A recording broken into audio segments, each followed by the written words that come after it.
খুনে হাসিনা স্বৈরাচারের পতনের পরে যে নতুন বাংলাদেশ অভ্যুত হয়েছে, তরুণদের যে বাংলাদেশ জেগে উঠেছে, জনাব ফজলুল আযমের জন্য হাতিয়াবাসী যেভাবে জেগে উঠেছে, আমাদের প্রাণের পুরুষ প্রিয় নেতা হাতিয়াবাসীর প্রাণ পুরুষ আজকে আপনাদেরকে কিছু নতুন কথা বলবেন, নতুন আশার বাণী শোনাবেন।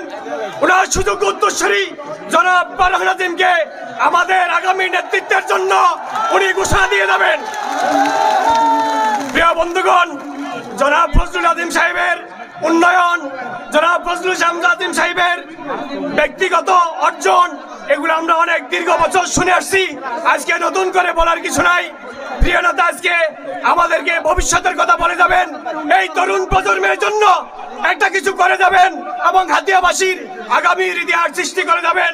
আমি আশাবাদ ব্যক্ত করে আমি আমার বক্তব্য শেষ করছি। শহীদ জিয়া অমর হোক।